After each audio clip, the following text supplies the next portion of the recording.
Welcome back to First Take. We are coming to you live from above the Chase River deck at Pier 17.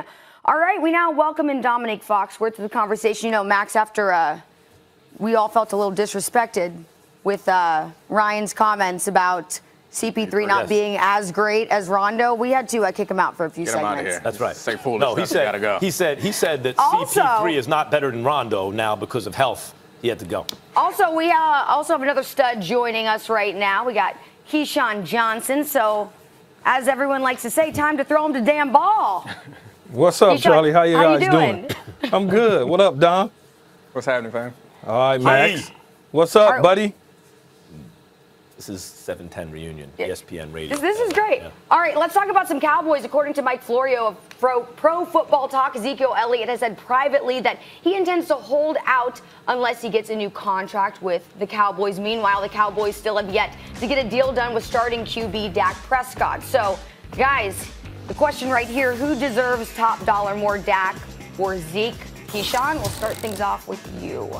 Well, I think it's an interesting situation that the conversation has shifted to, I'm going to hold out. The last time the Cowboys had a running back holdout was Emmitt Smith. They went 0-2 and they went on to the Super Bowl. Now, look, Ezekiel Elliott has a long way to go to get put into the Emmitt Smith category, but at the same time, here's a guy who wants to get paid, who's due to get paid. But with the Cowboys, it's an interesting situation because, as we all know, Zeke's had some not necessarily flattering things happen to him off the field. He's had some questionable things happen to him off the field. So I think the Cowboys can still get a deal done, put themselves in a protection position in terms of the contract, language within the contract that will, protect them from anything going wrong. But you also need to get the quarterback done. And you need to pay the quarterback like he's supposed to. He's earned the right. He's gone to the playoffs. He's won games. Yes, he struggled when Ezekiel Elliott was not in the lineup, but yet and still, he's done a terrific job. They gave him Amari Cooper a year ago. He went 7-2 down the stretch with Amari Cooper in the lineup. They went into the playoffs. They didn't come out of the playoffs and get to the Super Bowl, but it's a step in the right direction. So I think both need to be paid, but I think Dak needs to be paid before Zeke, and then Zeke gets paid, and you put some protection into that contract, and everybody's happy. Look, the quarterback has to get done first. And Dak has earned it as the face of the Dallas Cowboys. That's different than just a quarterback. You're occupying the most iconic position in American team sports at this point in our country's history. It's the quarterback of the Dallas Cowboys. Yeah. But Zeke, is he the face of the Dallas Cowboys, or is Ezekiel Elliott the face of the Dallas Cowboys? Well, I think ultimately long term it's going to be Dak because of the way he carries himself, because of all those leadership qualities, and the fact that he's a good player. So you got to do him first, I agree, and he's going to have to get paid much more than Ezekiel Elliott. But if the question is who deserves top dollar, then I'm saying we're talking about for their position. The top dollar at quarterback is $35 million a year. I'm not giving Dak $35 a year. The biggest guarantee is $110 million. I'm not guaranteeing Dak $110 million yet. Ezekiel Elliott, who's going to be entering his age 24 season, top dollar is a little bit over $14 million. What Todd Gurley got.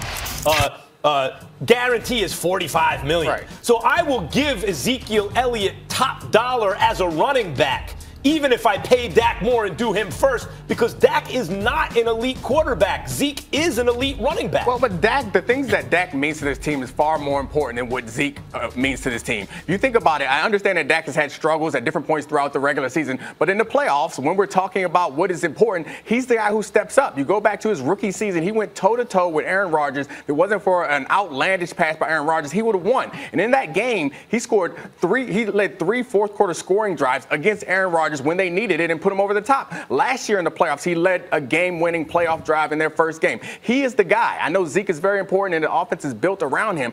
And you're kind of going off on a little different tangent there when you're arguing who deserves to get paid more for their position. Who's more valuable to this team is how I understand this question. And by far, it's Ezekiel Elliott. I think so. I think you're right, Fox. Is Ezekiel at the Elliott? same time. I'm sorry, it's Dak Prescott. That's called a Freudian slip. Freud's been discredited. Just about everything that Freud said was wrong. You just proved them right. You just undid decades of work. When you look at the value of the position, the quarterback is the most valued position in sports as far as I'm concerned. It's like having a solid point guard in basketball. Yes, the number is high. It's $30-some-odd million. It's $100 million in guarantee. But that's the market, Max. That's the market. Think about it. In any job that you do in this country, there's a market that is set. For all of us that's on television, there's a market that's set. And we want to be paid according to the market. And he wants to be paid, Dak, that is, wants to be paid according to the market. We can argue that he's not elite.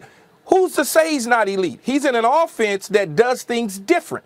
Okay, they don't allow him to push the ball down the field 50 times a game. They don't allow him to pad his statistics. There's a reason for that, He's though. not in a Stafford-type situation in Detroit where they throw the ball all over the lot for 5,000 yards. He's not in that situation. He's not in a Jared Goff offense that pushes the ball down the field. What he does is he wins football games.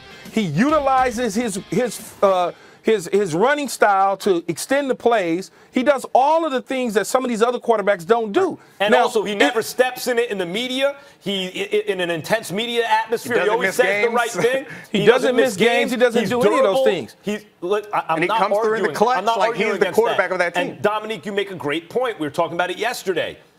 Think of how many scores he was down against Green Bay. He never gave up, and so the team followed him. And if not for, I think, the best football talent at the position of all time, making one of his great all-time throws, Dak wins that game. I get it. He's got that stuff on the inside. But NFL, hard cap, you got to rob Peter to pay Paul. Dak is not the type of guy to elevate a whole team yet. Max, I'm going to tell you again, stop believing in the cap. They can pay who they want to pay. It's called restructuring contracts. It's called finding the money. Jerry Jones has plenty of cash to find the money. Trust me. How can you argue that he's not elevating his team when you just admitted that he was the reason why they were even in the game in that playoff game against Green Bay? And again, he led a game-winning drive in their first round last year. He is elevating everyone around him. And I understand that he hasn't done well necessarily statistically matched up with other elite quarterbacks. But that part of that, we all agree, is Scott Linehan and Kellen Moore coming in this year. That's not true. The statistical side is not true. Carson Wentz, Jared Goff, and this guy all came out at the same time. You look at their numbers, very similar. Everybody's numbers are on par. The number that stands out to me the most is his rushing ability. Those guys don't have that. But when you look at the wins, the losses, you look at the passing completion percentages, you look at the yards in the air, you look at you just look at it all. They're all right together. They're all stacked on top of each other. I would say the difference is his durability. Because if Carson Wentz had his durability, I don't think this would be close. But he doesn't, and so you can make the argument. But look, Carson Wentz got the contract. We can table that. Russell Wilson, I think, deserved the money. I wouldn't have given Matt Ryan the deal. I wouldn't have given Matthew Stafford that deal. I wouldn't have given Kirk Cousins the deal he got. Just because they got it doesn't make it a good decision. So if you're never going to pay a quarterback, Max, who you going to pay? Well, no, you have to pay the right quarterback, and you got to pay him appropriately. He's going to be an unemployed GM is what's going to happen to Max. Have you seen a team without a quarterback and what that looks like? Yeah, you have to have a quarterback. You got to have a quarterback, that doesn't mean you overpay a a quarterback so that you're cash strapped in other positions, and then you never win.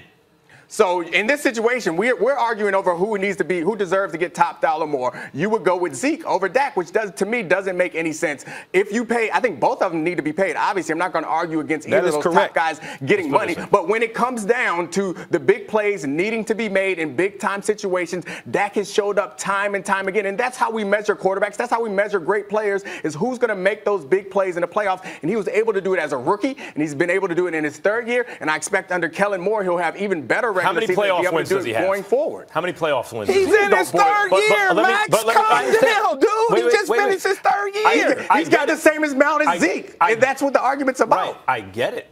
But when you're talking about paying top dollar for a quarterback, that'll be $36 million. That's the market. You can't pay a guy. Max, you cannot pay him $20 million. It doesn't work like that. The market says that this is what it is. Now, look, is he going to be the highest paid quarterback in the league? No.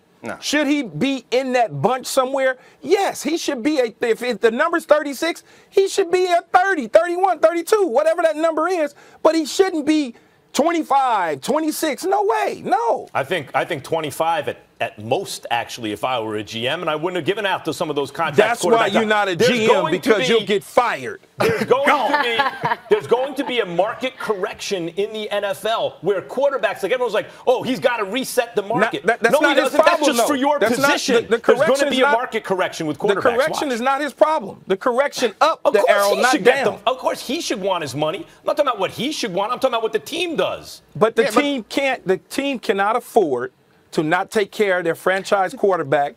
The guy's done everything the right way. You can't afford to take care of him. You think about the time, the pre-Tony Romo era. You might be a secret Giant fan or something. The pre-Tony Romo era. You talk about how the starting quarterback for the Dallas Cowboys is possibly the preeminent sports position in all of this country, and you're saying that you don't pay this man. You think about before Tony Romo, and even during some of the time when Tony Romo was there, between that time and now, how terrible it was for that team to not have a quarterback. They finally have one, and you want a nickel and dime over a couple of $1 million? You know what? Guys, is absurd. Since 2016, Dak Prescott's 32 wins as a starting QB are only second in the NFL. That being behind Tom Brady, who has. Go on and get him, Charlie. Tell him what it is. Give him some stats. Yeah, I know. Tom Brady takes it. All right, guys, we got more NFL to talk about. So coming up next on First Take, could the Texans defense lead Houston to the Super Bowl? That debate coming up next.